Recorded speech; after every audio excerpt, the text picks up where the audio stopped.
l'idée d'aujourd'hui est donc de vous présenter comment vous pouvez proposer à vos entreprises de diversifier leur marché en cosmétique et quelles actions Cosmetic Valley nous avons mis en place pour cela.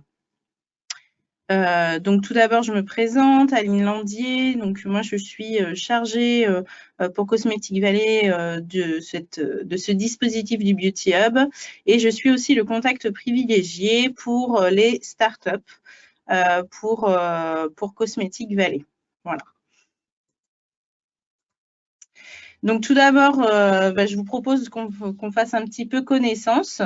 L'idée, c'est voilà, déjà de faire une fiche un peu d'identité de Cosmetic Valley, si vous nous connaissez peut-être, mais donc les dates clés, en fait, on a été une association créée en 1994.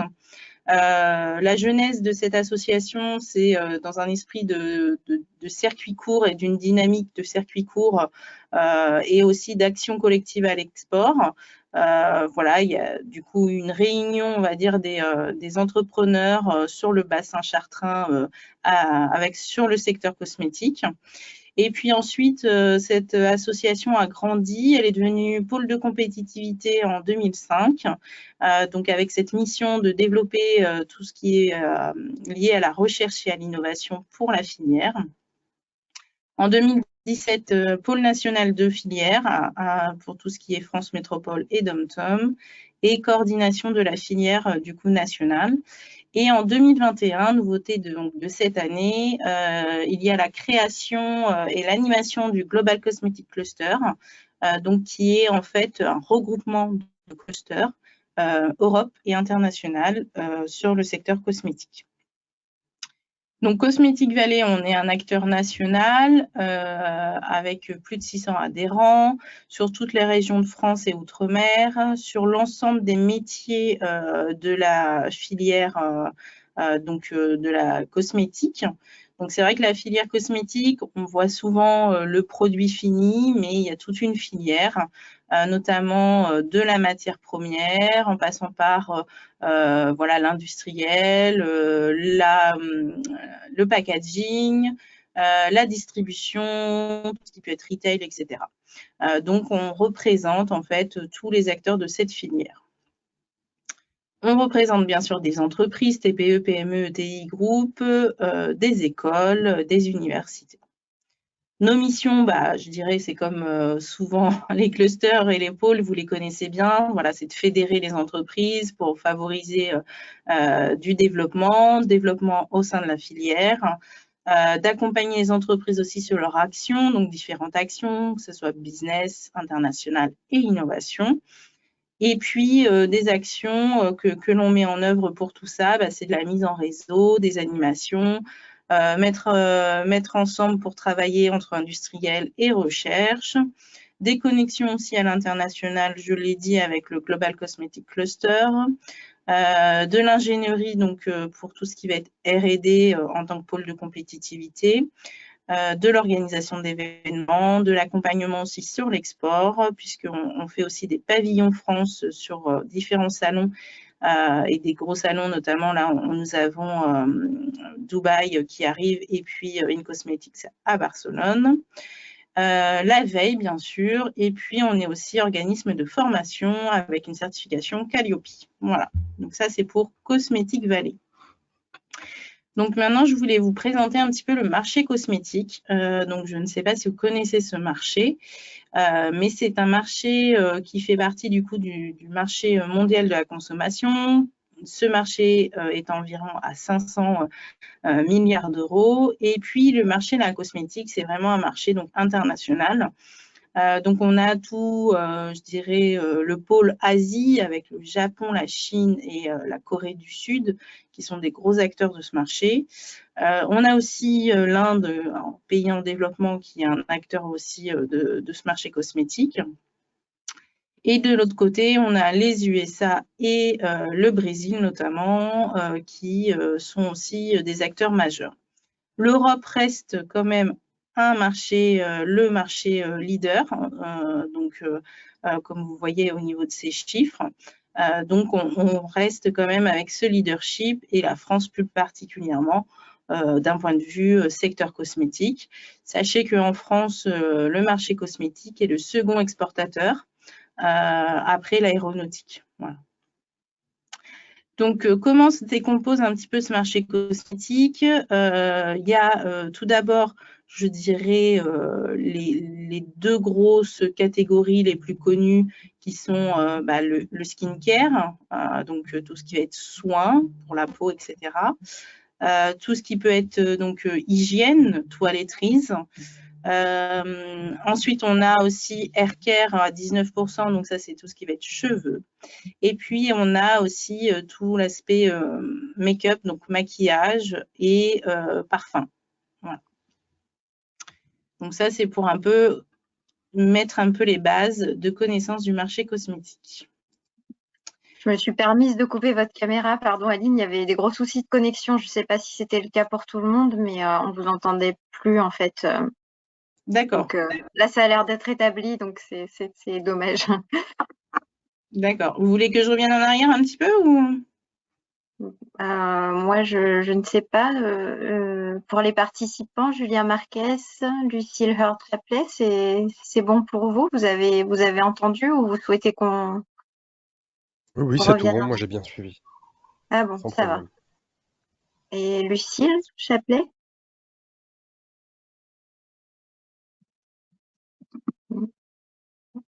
On dirait que c'est bon. Ok. Bon. Du Ouais, coup, oui, je vois, c'est bon pour moi. Très bien. Du coup, je voulais faire un petit focus sur des tendances un peu de ce marché pour aussi le comprendre. Alors, c'est des focus qui sont pas du tout une liste exhaustive. J'ai choisi, on va dire, 2 points. Le premier point, c'est le numérique. Le numérique a pris de plus en plus de place, alors je dirais dans tout secteur, vu ce que nous avons traversé. Mais ce point, ces tendances de numérique étaient vraiment déjà présents. Et là, bien sûr, il a explosé.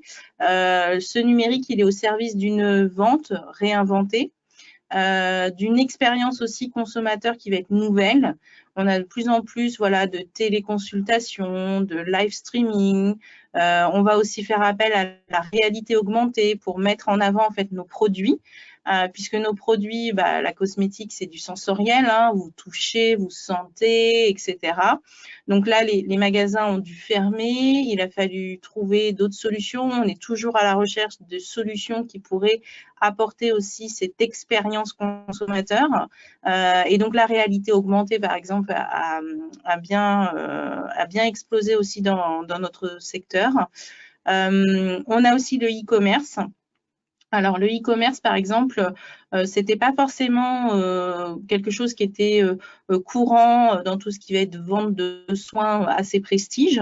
Et là, on a vu, par exemple, plus 73% sur l'année sur le e-commerce. Donc, voilà, donc on a ce numérique qui est de plus en plus prégnant. Et qui, du coup, est important aussi pour nous, pour mettre en avant nos produits, pour avoir une autre relation avec les consommateurs, et puis pour pouvoir aussi être dans l'innovation pour notre secteur. Le numérique, ça a aussi des solutions pour tout ce qui va être sécurité et transparence. Et notamment, ça, c'est des enjeux qui sont quand même prioritaires pour tous et pour toutes nos entreprises au sein de la cosmétique. Donc, on va par exemple avoir des solutions comme des solutions de traçabilité avec de la blockchain. On est à la recherche aussi de tout ce qui peut être, par exemple, traçabilité des produits pour de la contrefaçon. Tout ce qui peut être la sécurité pour contrôler aussi les produits, pour leur efficacité, leur bonne tenue, etc. Et puis, on a aussi le numérique pour donner la parole aux consommateurs, mais aussi aux experts des marques. Donc, c'est pareil, on a vu beaucoup de live, d'essayer aussi de donner la parole aux experts des marques pour comprendre les produits, comment on les faisait, etc. Donc, ça, c'est des tendances qui se sont bien dégagées. L'autre tendance que j'ai voulu mettre en exergue, c'est l'éco-conscience. Donc ça, c'est pareil, c'est une tendance qui est un petit peu sur tous les secteurs. Mais je dirais, nous, sur notre secteur de la cosmétique, c'est vraiment quelque chose qui est de plus en plus important et les marques s'engagent de plus en plus par rapport à ça. Donc voilà, on est beaucoup sur l'éco-anxiété, sur la pollution atmosphérique, de la pollution aussi visuelle, numérique, avec un surplus d'informations. Et du coup, les gens vont vraiment avoir besoin de bien-être, de cet aspect très cocooning qu'il y a eu aussi pendant le confinement, etc. Et donc, on va de plus en plus vers aussi une approche holistique de la cosmétique, avec de la cosméto-food, ou aussi avec, par exemple, le cannabidiol, le CBD, qui est là pour tout ce qui va être anti-stress, relaxation. Et là, c'est une molécule qui est de plus en plus en vogue aussi au sein de notre industrie. Avec voilà, des produits ou même des extraits, des matières premières qui se développent par rapport à ça. Il y a une réflexion aussi globale sur toutes les étapes de développement pour une recherche d'impact positif. Notamment, on va de plus en plus vers de la cosmétique solide, vers des emballages rechargeables, packaging avec tout ce qui peut être attrait au plastique, etc. C'est un vrai sujet. Comment voilà, avoir une recyclabilité de nos packaging, enfin voilà. Le sourcing local aussi, sourcing local pour les matières premières, pour faire de l'extraction d'actifs. On va de plus en plus vers des formules courtes, du bilan carbone neutre pour nos industries, et puis des produits qui peuvent avoir des labellisations, que ce soit bio, vegan, etc. Et on va aussi vers de l'achat engagé, par exemple pour les consommateurs. Lorsqu'ils achètent, il y a un don à une cause, etc. Donc ça, c'est un peu la tendance aussi de l'éco-conscience au sein de notre filière. Donc voilà un petit peu pour essayer de connaître un peu notre marché, notre filière. Donc si vous avez des questions, eh bien c'est le moment. Si vous avez des questions, prenez la parole. N'hésitez pas à me poser ces questions sur cette première partie. Si la connexion a l'air de refonctionner, est-ce que chacun peut activer sa caméra peut-être pour un échange plus convivial en ce temps de questions-réponses? Merci en tout cas Aline pour cette présentation.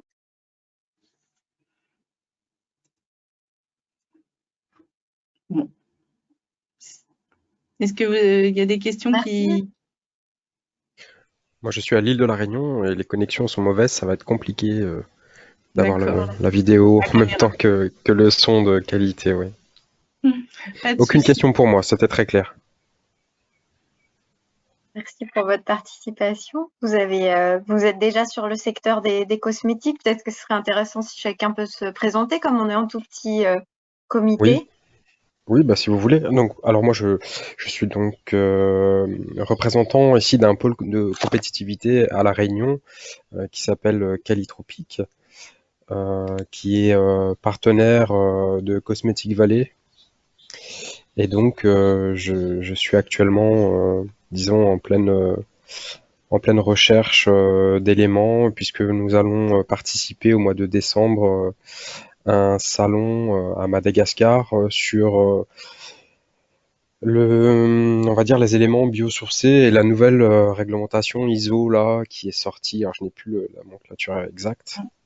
Donc voilà, donc du coup, très intéressé par tous les sujets dont vous parlez. Très bien. Bah oui, on est déjà en lien avec Calitropique et enfin moi notamment j'avais aussi une personne en lien pour la partie start-up avec la Technopole, etc. Je ne sais pas s'il y a d'autres personnes qui veulent se présenter ou poser des questions sur cette première partie. Après, je vais, sinon je...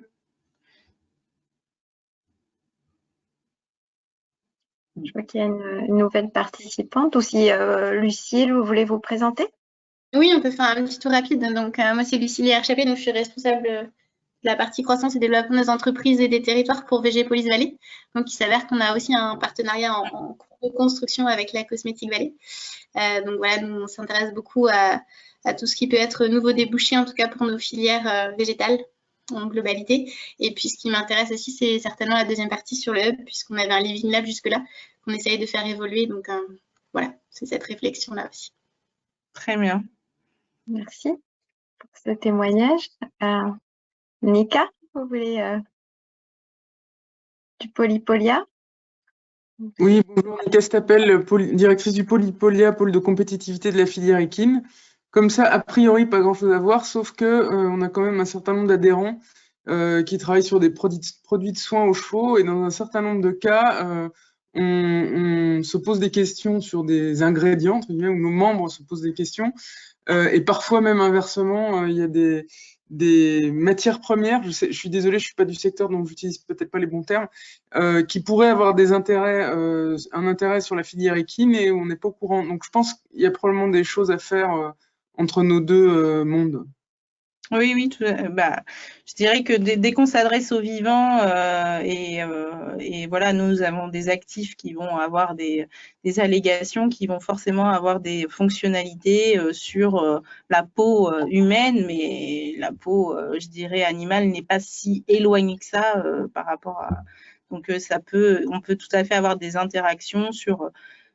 que ce soit les formes cosmétiques, donc les galéniques, ou que ce soit sur par exemple, les ingrédients. Ouais. Oui, sans compter que, j'imagine qu'il y a aussi tout un tas de problématiques autour desquelles vous êtes susceptible de travailler, je ne sais pas moi, sur les packaging ou comme vous l'évoquiez, les modes de commercialisation qui peuvent se retrouver, où il peut y avoir des problématiques communes pour nos adhérents qui produisent des produits de soins à destination des chevaux. Tout à fait. Très bien. Voilà. Merci pour ce petit tour d'écran, du coup, puisqu'on ne dit plus de tour de table. Mais merci. Du coup, je vais continuer sur les deux parties. Donc, je vais juste fermer ça, parce que sinon… donc là, le premier, je dirais…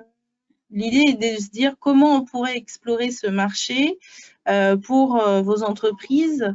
Et le premier service qui est, je dirais, le plus facile à appréhender pour toute entreprise et tout secteur, c'est le service de l'Open Innovation. Donc, c'est un service qui a été mis en place depuis 2015. Donc, depuis 2015, il y a eu plus de 1000 projets déposés, dont avec aussi un caractère international, puisque de 35 pays différents.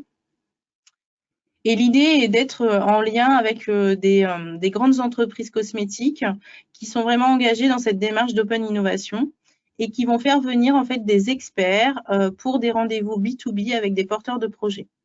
Donc, ces premiers rendez-vous, le but est de déboucher vers voilà, soit des collaborations, soit de la mise à disposition de moyens techniques, soit des collaborations de recherche pour vraiment accélérer les projets. Donc, c'est un service qui est ouvert à tous, que ce soit porteurs de projets, chercheurs, start-up, PME. Voilà, c'est ouvert à, je dirais, tout projet qui peut vraiment répondre à nos enjeux. Donc, voilà, les enjeux de naturalité, d'économie circulaire, tout ce qui va être utilisation de biotechnologie, de moyens d'extraction, par exemple, aussi, avec tout ce qui va être green tech. Par exemple pour les matières premières, les ingrédients.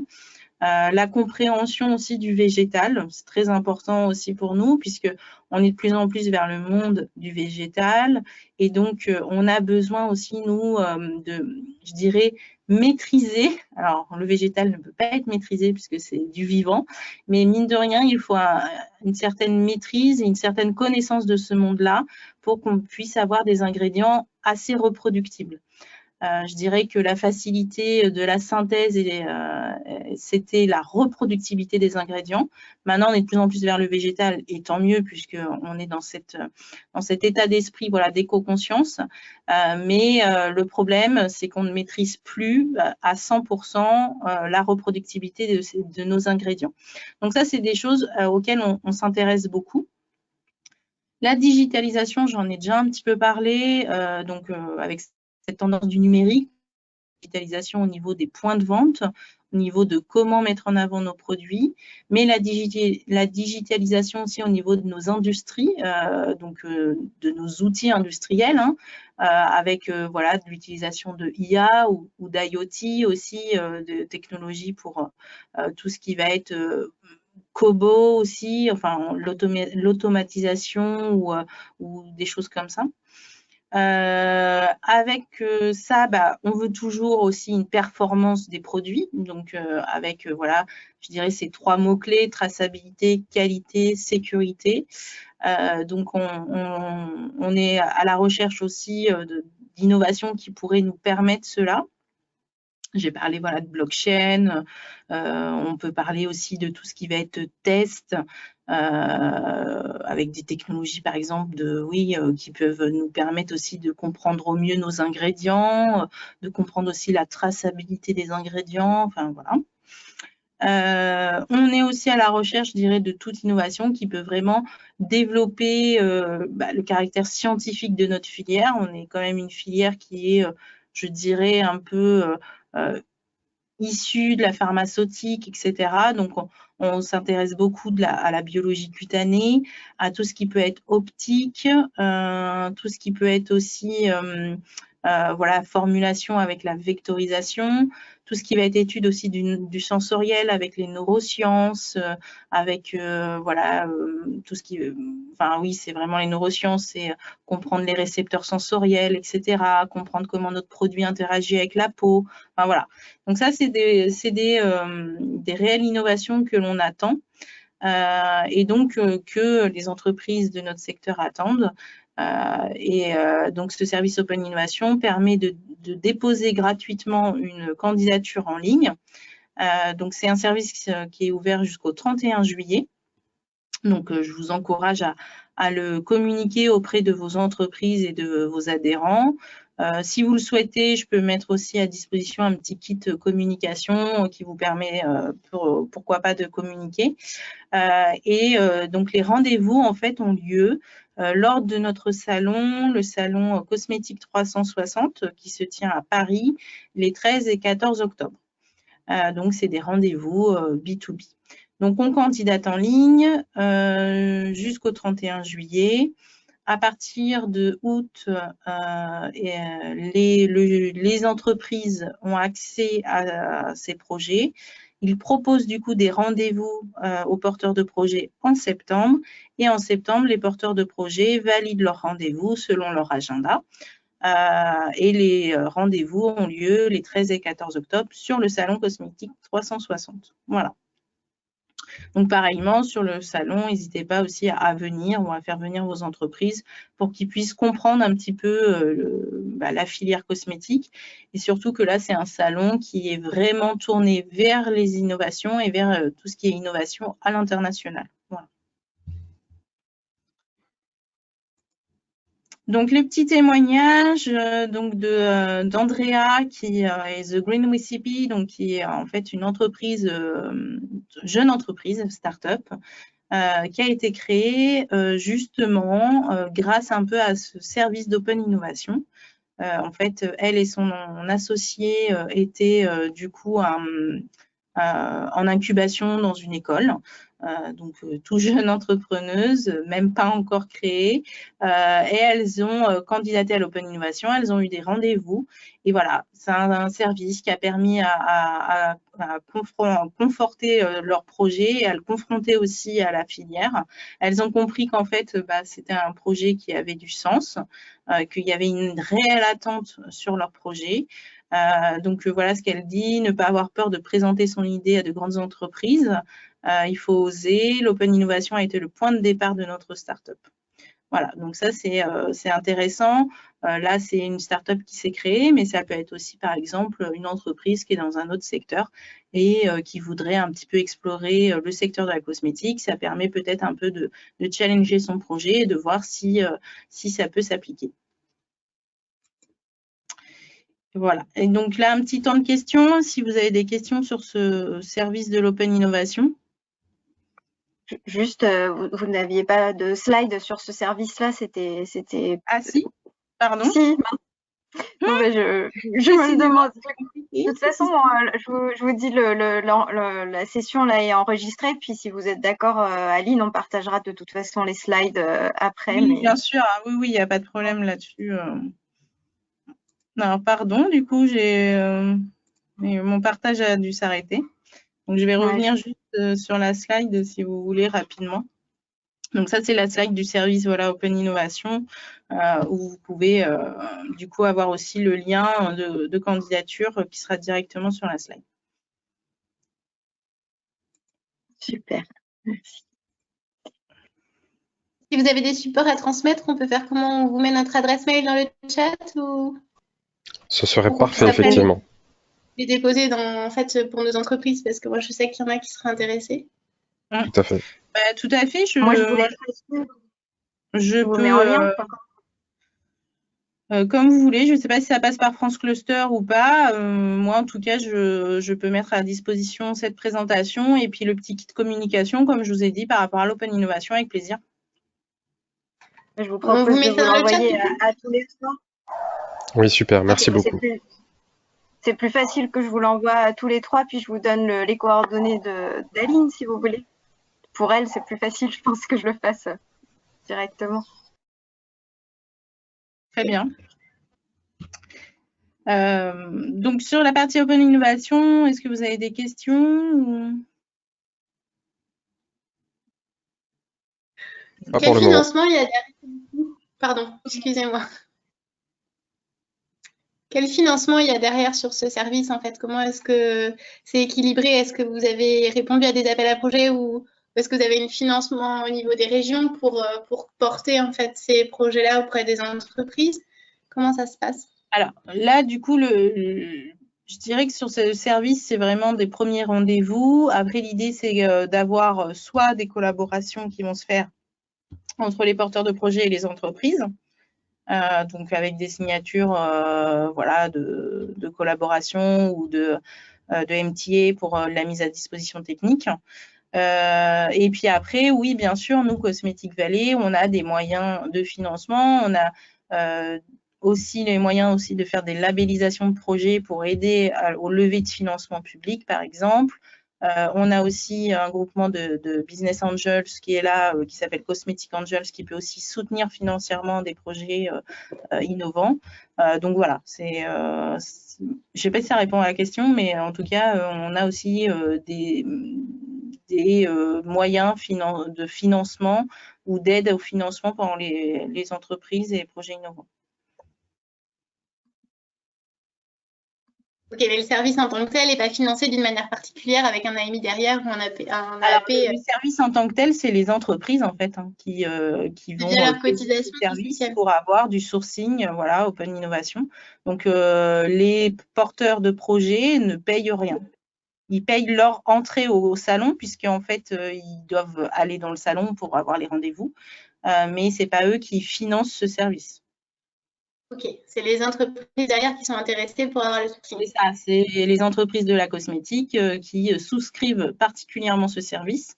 Alors, dans leur package, je dirais, tarifaire, il y a aussi un stand, il y a aussi un bureau au sein du salon, etc. Il n'y a pas que ce service de sourcing. Hein. D'accord, mais c'est en plus de la cotisation de base que vous avez, c'est vraiment une offre supplémentaire. Ah oui, parce que oui, tout à fait. C'est un service particulier qui est possible avec les entreprises, oui.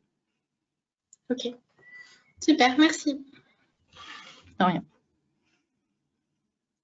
Alors, la dernière partie, du coup, donc la dernière partie, elle est plus focalisée sur comment on peut transférer une technologie vers le secteur cosmétique. Et donc, pour ça, on a créé un outil qui s'appelle le Beauty Hub. Donc, dans son ensemble, le Beauty Hub, c'est vraiment cet outil d'innovation collaboratif qui est un lieu physique et qui reprend, je dirais, 3 actions. Une action qui est donc à destination des startups, donc qui s'appelle le Beauty Up, qui est un programme d'accélération pour les startups. Et là, on va suivre pendant 6 mois les startups. Une deuxième action qui s'appelle le Beauty Exp, qui est un centre d'expérimentation et de prototypage rapide. Et puis la troisième action, où là je vais peut-être un peu plus me focaliser, qui est donc le Beauty Fab et qui est un laboratoire technologique. Donc ce laboratoire technologique, c'est un espace avec, je dirais, classiquement des paillasses de laboratoire, etc. Mais c'est surtout un espace libre pour venir faire des démonstrations de technologies innovantes pour la fabrication de produits cosmétiques auprès des industriels de la filière. Donc l'idée, c'est vraiment de se dire, aujourd'hui, on a, nous, des galéniques à traiter. Donc les galéniques, c'est les formes cosmétiques. Donc par exemple, les émulsions, les produits anhydres, les pâteux, donc quelque chose de beaucoup plus important. Tout ce qui va être chargé aussi en pigments. Donc voilà, on a ces galéniques un peu à traiter et comment on peut sourcer des technologies qui peuvent nous aider à traiter ces galéniques et nous permettre, pourquoi pas, aussi de changer ces galéniques. Voilà. Donc du coup, on a vraiment voulu créer cet espace avec un consortium d'entreprises, puisqu'en fait, il y a 9 entreprises qui sont aussi en copilotage avec nous sur cet ensemble du Beauty Hub.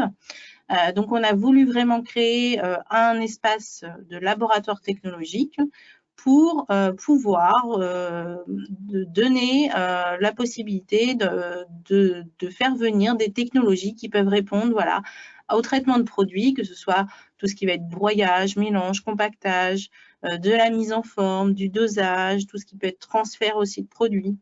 Des technologies aussi qui peuvent être sur tout ce qui va être nettoyage des équipements.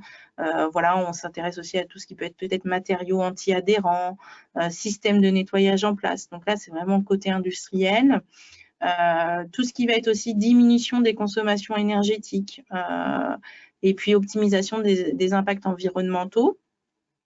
La digitalisation, on en a déjà parlé, mais voilà, pour tout ce qui va être outils de production, la robotisation, l'automatisation, le développement aussi de nouvelles technologies, notamment pour le contrôle de qualité en ligne. Et puis voilà, donc on offre en fait cet espace, alors soit en format, je dirais, un peu très commercial, avec la possibilité d'augmenter sa visibilité ou de tester aussi un peu l'appétence de sa technologie auprès des acteurs cosmétiques avec cet espace showroom. Soit aussi on construit des challenges techno où on va pouvoir vraiment, pourquoi pas, réfléchir ensemble avec différents acteurs, chercheurs, start-up, entreprises et cet acteur technologique, équipementier, pour créer des leviers d'innovation ou co-construire aussi avec ces acteurs-là. Donc, on a ces deux offres, Espace Showroom et Challenge Techno, au sein de ce Beauty Fab pour vraiment venir sourcer des nouvelles technologies pour notre filière. Et des transferts aussi de technologies, par exemple, vers la pharmaceutique ou vers l'agroalimentaire ou plusieurs types de technos qui peuvent s'appliquer à la cosmétique. Donc là, je vous invite un petit peu à un événement. Le 6 septembre prochain, en fait, nous allons faire l'ouverture de ce Beauty Fab, de cette partie Beauty Fab, avec une première machine qui s'appelle donc, qui est avec l'entreprise Autosystème et qui est une machine qui va permettre de réaliser des produits cosmétiques sur mesure et en micro-série. Donc voilà, Florent qui dit, voilà, c'est une réelle chance de pouvoir montrer notre technologie aux acteurs de la cosmétique et donc de pouvoir aussi augmenter sa visibilité et pourquoi pas aussi avoir de l'input de ces acteurs pour améliorer la performance de sa machine. Voilà. Donc, est-ce que vous avez des interrogations sur cette partie-là ? J'ai une question sur le dernier slide, la présentation de cette machine. Ça peut aussi être adapté pour, par exemple, des membres de chez nous qui chercheraient des nouvelles façons de produire ou une nouvelle machine pour produire sur des plus petites séries ou, enfin, je sais pas. Oui. Alors, en fait, là, c'est une machine qui permet d'avoir des bases, je dirais, de galénique. Et après, à partir de ces bases, de plugger, par exemple, des sérums actifs. Et donc, ça va vous permettre de faire vraiment du sur-mesure. Alors, soit des micro-séries, comme je l'ai dit, donc je sais pas, des séries de 200 produits, par exemple, avec un actif A, par exemple, et puis une autre série avec l'actif B, avec une base qui est la même. Donc, ça, c'est possible. Ou soit après, vraiment, de personnaliser à l'unité. D'accord. J'ai juste une question. Mhm. C'est du coup une solution presque mobile en fait. Alors, ou plus ou moins, parce que c'est semi-industriel, donc on est quand même sur une machine, là on ne le voit peut-être pas, mais elle fait 700 kg, elle fait 2 mètres de haut, enfin, donc c'est mobile dans le sens où c'est pas une machine industrielle et ça permet quand même de faire de la personnalisation et des micro-séries, donc forcément c'est plus flexible. Voilà, c'est une production flexible. Est-ce qu'elle aurait cet avantage de pouvoir se déplacer auprès des producteurs et de Alors, transformer sur place? l'idée d'Autosystems, c'est vraiment d'être dans deux offres, je dirais. C'est une offre où je suis équipementier et je développe, je dirais, cette machine et je vends cette machine à d'autres acteurs. Donc, ça, c'est possible. Et puis, je suis aussi du côté, donc, on va dire un peu plus B2C, etc., où là, j'ai carrément sur une plateforme informatique un diagnostic donc, qui est déclaratif et je propose du coup des produits sur mesure pour mes consommateurs. Ou mes petites marques, par exemple, les DNVB sont aussi des clients, entre guillemets, puisque les petites marques DNVB, donc les Digital Native Brands, vont vraiment avoir besoin de cette flexibilité de production. Voilà. Donc ça, c'est l'événement pour le 6 septembre avec cette ouverture du Beauty Fab. Le Beauty Up, donc accélérateur de start-up, a ouvert en fait en septembre 2020. Et nous sommes déjà à la deuxième promotion d'accélération de start-up et nous passons donc à la troisième promotion au mois de septembre également. Voilà. Donc pareillement, les startups que l'on accélère sont des startups parfois qui sont pas forcément implantées dans la cosmétique, mais nous, on est là pour leur donner toute la connaissance, la montée en compétences du secteur cosmétique. Et donc, du coup, on accélère de façon sectorielle les startups pendant 6 mois. Et par contre, ont accès au Beauty Fab, pas uniquement les startups qui sont dans le Beauty Hub, c'est ouvert. Et j'imagine qu'il y a un coût. Comment ça se passe pour les entreprises qui voudraient tester ou présenter des choses? Oui, alors du coup, nous, on a notre business model, je dirais, c'est de la location d'espace. Donc, il y a un coût de location de l'espace du Beauty Fab. Donc, à la journée ou à la semaine. On est sur des formules. Donc, ça, c'est à la journée, c'est 1 000 € et c'est 3 000 € pour la semaine. Ça permet du coup d'avoir accès à cet espace. Et après, nous, on ajoute des packs aussi communication où là, on va vraiment mettre une communication dédiée à chaque entreprise, chaque technologie pour faire venir aussi les acteurs du coup de notre réseau. Voilà.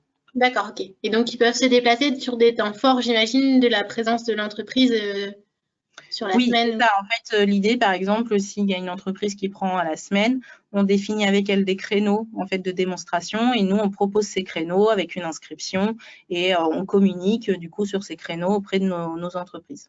Voilà. D'accord. Ok. Et là, c'est une question très ouverte auquel vous n'êtes pas obligé de me répondre, mais du coup, comme ça ouvre en septembre, vous avez déjà des entreprises qui sont positionnées, vous avez déjà une visu, enfin, sur le, Oui, on a déjà des entreprises positionnées. En fait, on a fait un appel à candidature début de cette année, puisqu'en fait, on devait ouvrir plus tôt, mais bon, voilà, ça a été un peu compliqué. Donc, début de cette année, on a fait un appel à candidature un petit peu des acteurs techno, et on a identifié ces acteurs, et du coup, on leur a proposé de venir au Beauty Fab avec voilà, des offres, comme je vous l'ai dit, et on a déjà des acteurs positionnés, oui. Ok. Et là, nous, si je suis désolée, hein, j'utilise un peu mon cas précis, mais si j'ai des entreprises qui sont plutôt apporteurs du coup de matières premières à travailler pour l'extraction derrière, il faut plutôt les orienter vers le premier dispositif que vous avez présenté là sur des potentiels rendez-vous, plutôt que sur cette typologie-là, ou parce que nous, on n'a pas justement, on va chercher la technologie à développer pour l'extraction des produits qui pourraient vous intéresser sur de la matière première végétale, comme vous l'avez dit, qui bouge et qui évolue, quoi. Oui, je pense, parce que si ces acteurs-là ne sont pas des acteurs technologiques, équipementiers, ou n'ont pas en main la techno, mais ont plus la partie végétale, je pense que oui, sur les rendez-vous Open Innovation, ça peut être très bien. Okay. Après, on a, nous, des acteurs, par contre, qui sont spécialisés dans l'extraction. Donc, on peut aussi faire des ponts avec des adhérents qui sont spécialisés dans l'extraction, si vraiment il y a des besoins par rapport à ça, il n'y a pas de souci. Ok, super. Bon, mais écoutez, moi en tout cas, j'en ai fini et je vois qu'il est 44, donc je suis assez fière de mon timing. Vraiment. Parfait. Faut se congratuler, s'auto-congratuler, parfois ça fait du bien aussi.